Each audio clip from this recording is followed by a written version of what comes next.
see this.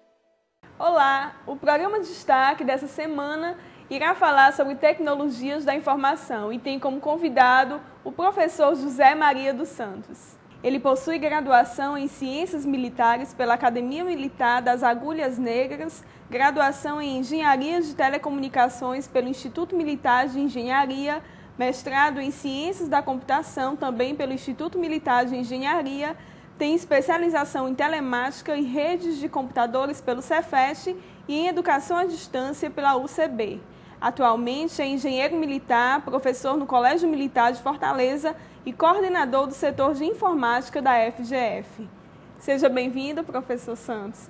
Eu quero agradecer o convite que me foi formulado e me colocar à disposição para que a gente possa apresentar boas informações a esse programa que já é um destaque. Professor, primeiramente a gente vai conversar um pouco sobre a Feira de Tecnologia que aconteceu essa semana na FGF, né? Que foi a 5ª edição, e algo que chamou a atenção foi a divulgação, ela tinha imagens de um robô, né? O que o senhor tem a dizer? Qual foi a importância desse robô?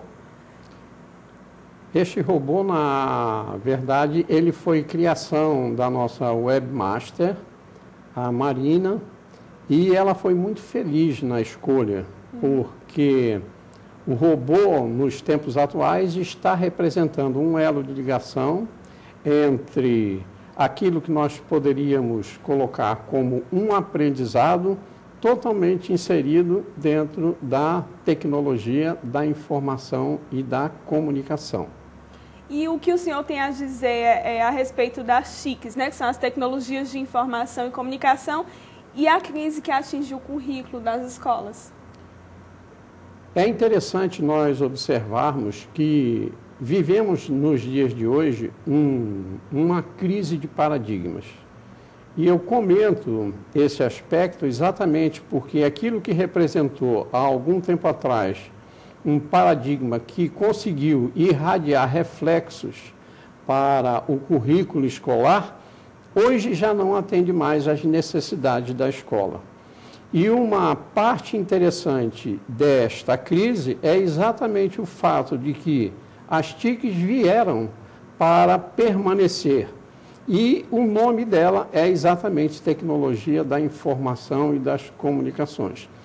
Agora, é importante nós salientarmos que o aluno de hoje em dia já chega na sua escola um pouco mais informado através da disponibilidade de meios que é colocado à sua disposição por intermédio da internet, por intermédio da própria escola, e isso faz com que, de certa maneira, o currículo se mantenha defasado em relação àquilo que ele deveria representar para a escola e a formação do aluno. Há um artigo seu sobre robótica, né? E esse artigo ele visa motivar o aluno na questão da construção do conhecimento, né? Exatamente. Eu me aproveitei deste momento em que muito se falava a respeito de novo paradigma, novas situações, inovações, e me aproveitei dessa situação exatamente para buscar realizar, construir um artigo que versava sobre este assunto. Este artigo chama-se Robótica Pedagógica Construcionista. E é importante que a gente dê um pouquinho mais de expansão a essa ideia, porque o construcionismo é uma teoria que foi criada por um senhor que era inicialmente um matemático, chamado de Seymour Papert, e esse termo construcionismo foi exatamente criado por ele. Como o meu artigo visava apresentar uma inovação em termos de educação, eu consegui juntar a robótica com a parte pedagógica e o construcionismo. E esta junção me permitiu fazer com que eu pudesse apresentar um artigo onde eu fazia a doutrina do Papert sair do vídeo do computador e passar a ocupar a mesa com a participação do aluno. Esta participação tem por finalidade fazer com que ele seja o próprio construtor do seu conhecimento.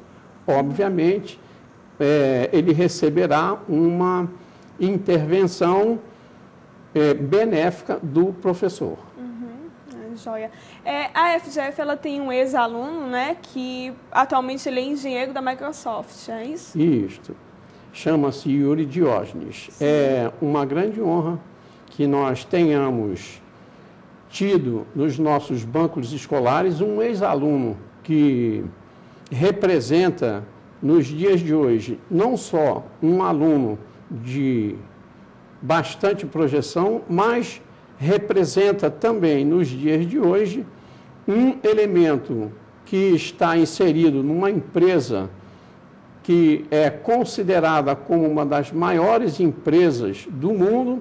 Essa empresa todos já conhecem, que é a Microsoft, e nós temos a flexibilidade de poder contar com esse aluno de vez em quando para que ele venha trazer as últimas informações a respeito de informática.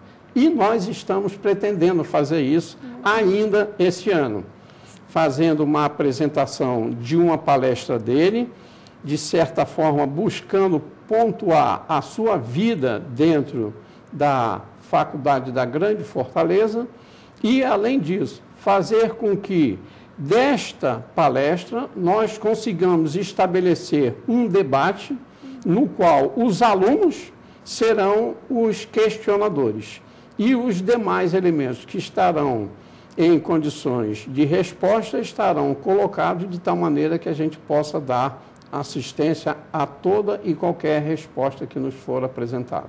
Muito bom. Essa semana aconteceu, né, como eu já havia dito, a quinta-feira de tecnologia, não foi da FGF.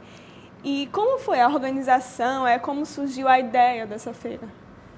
A ideia é que esta feira, até pela própria edição dela, que é a quinta edição, faz parte do calendário acadêmico. As coisas mais ou menos se desenvolvem, de certa maneira, quando a gente recebe uma motivação, como nós já tínhamos tido a oportunidade de receber, pela colocação na nossa homepage de um robozinho que anunciava a quinta-feira tecnológica da FGF.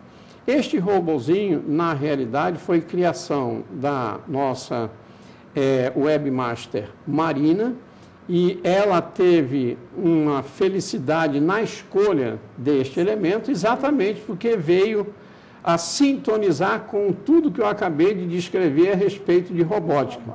E, com toda certeza, nós que somos da área de tecnologia da informação, teremos também oportunidade de se beneficiar desta robótica para desenvolver futuramente algum tipo de atividade que represente a nossa evolução. E o que é que foi, qual foi a temática das palestras, né? O que aconteceu? Pronto. Nós procuramos fazer com que as palestras que fossem apresentadas no transcurso da feira fossem títulos que tivessem relação com atividades que, no momento, estão sendo consideradas como de importantíssima relevância para o mercado de trabalho. Uma das temáticas é exatamente o que nós hoje denominamos a governança de tecnologia da informação, e a outra temática é o software livre.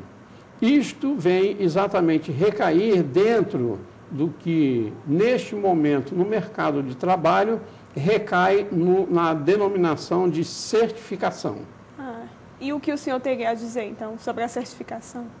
A certificação, na verdade, vem representar para a tecnologia da informação um passo a mais em que os interessados buscam, através de cursos que eles realizam devidamente especializados, se colocar numa condição de atualidade com o mercado, e esta condição faz com que ele possa disputar o mercado de trabalho com vários profissionais que tenham feito o mesmo curso.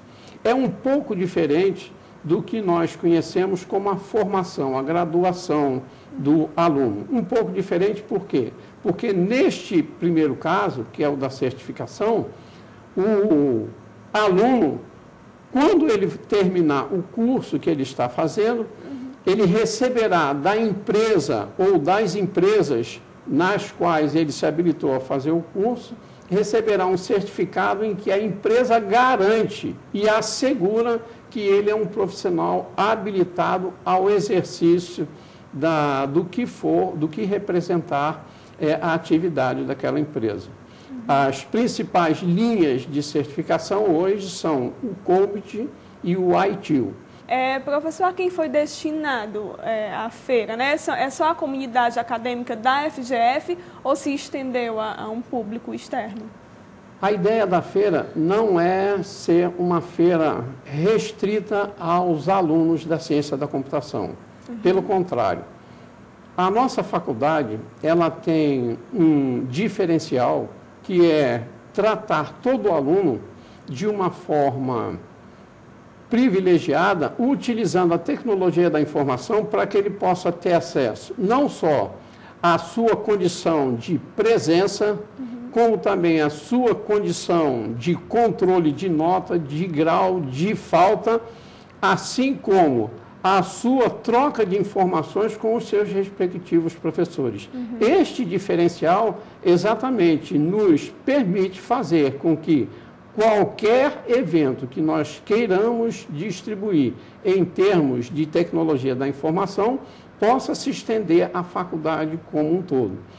Esta é a forma como nós temos que mostrar ao aluno que ele também pode se habilitar a qualquer evento e qualquer curso que diga respeito à área da tecnologia da informação e, em particular, ao aluno da ciência da computação, para que ele saiba que ele está devidamente inserido no mercado de trabalho. Assim, além de todo esse conhecimento, todo esse estudo que o senhor tem na área de informática, né, na área da informação, o senhor tem uma pesquisa, não é, que é sobre a tecnologia digital ternária, né? O que o senhor pode nos dizer a respeito desse estudo? A colocação foi ótima porque há aproximadamente 25 anos ou mais eu venho estudando este assunto. E este assunto recai numa forma de entendermos um paradigma diferenciado do paradigma binário, para que a gente torne as coisas melhor compreensíveis. Sim. O paradigma binário é qualquer espécie de informatização e automatização que você tenha hoje nos equipamentos de computadores. Então, os equipamentos de computadores nos dias de hoje foram evoluindo de acordo com essa tecnologia binária. Porém, nós percebemos o seguinte: existem países que detêm a hegemonia destas tecnologias. E a gente pode citar, a título de exemplo, os Estados Unidos, o Japão e a China. Esta hegemonia faz com que nós tenhamos que ir à loja para comprar tudo aquilo que é produzido por intermédio desses países. E tudo aquilo que é produzido, na realidade, é sempre no sentido de estimular os consumidores e, no nosso caso, em termos de Brasil, como nós perdemos a questão dessa evolução tecnológica há mais de 25 anos, pela abertura das nossas fronteiras, do nosso mercado de trabalho, a fabricação interna, houve uma tremenda confusão do que isto efetivamente representava e todo esse espaço de tempo nós ficamos afastados desta evolução. Isso significa o seguinte: há 25 anos que o Brasil não tem oportunidade de acompanhar a fabricação de microprocessadores. Esta falta de acompanhamento faz com que você fique completamente marginalizado das evoluções que os microprocessadores recebem. Em consequência disso, não vai ser agora, depois de 25 anos, em que a evolução já passou por diversos estágios, que o Brasil estaria em condições de se colocar no mesmo patamar das fabricações, das fábricas daqueles países que são mais desenvolvidos. Resultado, se nós há 25 anos estamos nessa condição, não vai ser agora que a gente vai produzir algo que represente uma equiparação. Qual é a única condição que nos sobra? É partir do zero. O que representa partir do zero? Exatamente começar a estudar uma tecnologia que não está no mercado, para que a gente tenha meios de acompanhar por intermédio dessa tecnologia o que representará para o Brasil a evolução de uma nova tecnologia que ainda não está fabricada nem colocada nos equipamentos. Sim. E qual é a sua expectativa em relação a isso, né? Em relação a esse Eu estudo? tenho tentado, na medida da minha possibilidade, fazer com que a comunidade acadêmica consiga se sensibilizar de alguma forma, que ela acate ou que ela rebata essas colocações que eu venho fazendo assídua e frequentemente.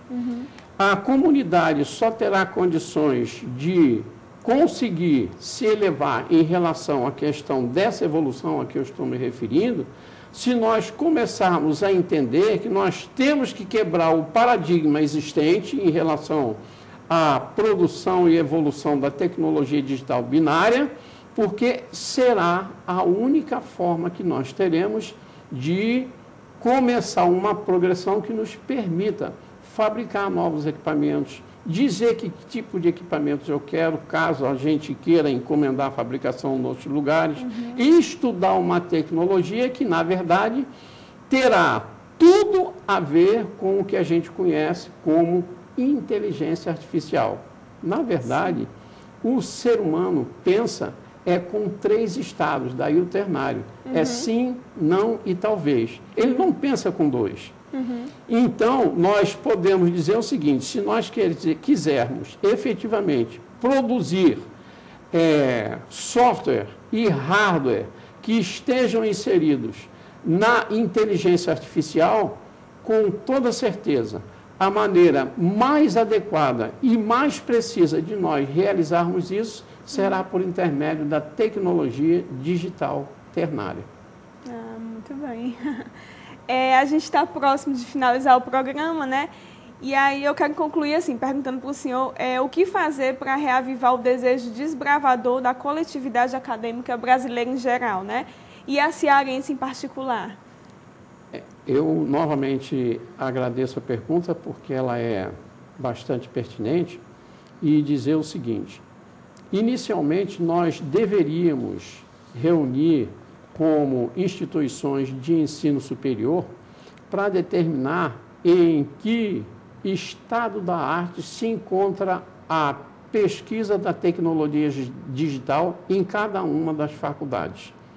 Depois dessa reunião em que professores e pesquisadores possam determinar que tipo de estado a gente está dominando naquele momento, nós deveríamos fazer um cronograma para que, ao longo do tempo, através de reuniões sucessivas e periódicas, nós pudéssemos comentar em que estágio de evolução nós nos encontramos em relação a esta nova forma de abordar a evolução da tecnologia digital ternária.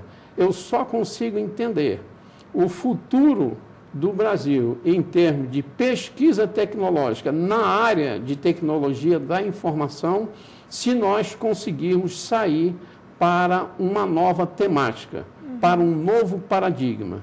E este paradigma chama-se tecnologia digital ternária. Professor, complementando, assim, tem procura dos alunos, tem interesse deles estudarem, deles acompanharem o senhor nessa pesquisa? Procura, para ser sincero, ainda não. Agora, existem colocações específicas que eu posso e devo fazer.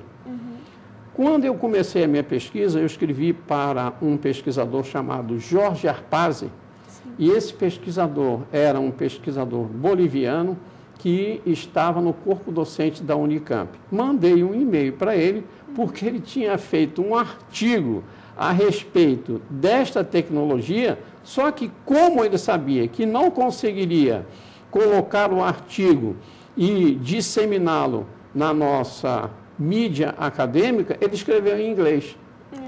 O resultado disso é que eu li o artigo em inglês, que estava na homepage dele, e mandei um e-mail para ele. Ele então me respondeu dizendo assim: Santos, fico feliz em receber esse e-mail, mas gostaria de informar você que o empresariado brasileiro torce o nariz para esse tipo de paradigma. Então, já é hora de alguém arregaçar as mangas e começar a colocar esta tecnologia em progressão. Um outro elemento que eu quero ressaltar e que vale a pena chama-se Nikolai Brusentsov, com quem eu também me comuniquei por e-mail. Este é o criador do computador ternário russo, chamado Cetan. Ele mandou para mim o artigo que correspondia à lógica que ele usava no computador dele, e depois de estudar o artigo, obviamente, me interessei e fui estudar outros artigos. Só que eu percebi o seguinte: ele tinha cometido uma pequena impropriedade na evolução, na fabricação do computador dele. Essa impropriedade foi simplesmente o seguinte: ao invés de ele considerar o ternário como sendo um componente cuja a resposta correspondesse a 3 estados, ele instalou 2 binários para que pudesse, desses 2, tirar um de 3.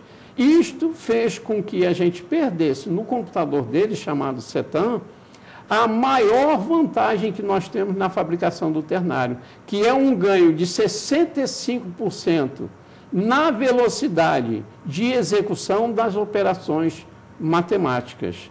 Isto é fundamental, por quê?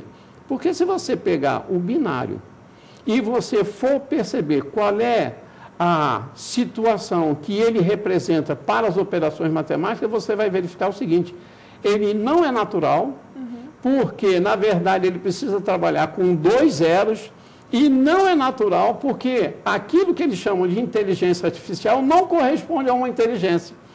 A inteligência de um ser humano terá efetivamente um início de um suporte quando nós pudermos fazer com que ela passe a reproduzir aquilo que inicialmente ela consegue fazer. Pensar com sim, com não e com talvez. Esse é o grande mérito da tecnologia digital ternária. Professor Santos, muito obrigada assim, pela sua contribuição, né, e a sua presença no destaque dessa semana. Eu que quero agradecer a oportunidade que me foi dada para que eu pudesse manifestar esses pontos de vista e colocar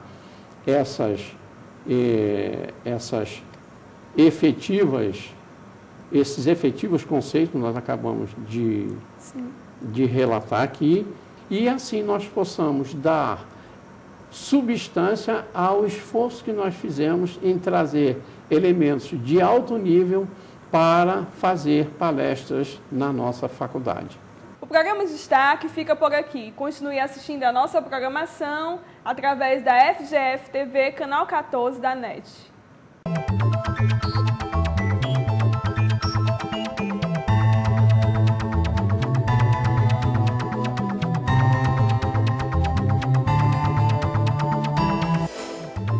Música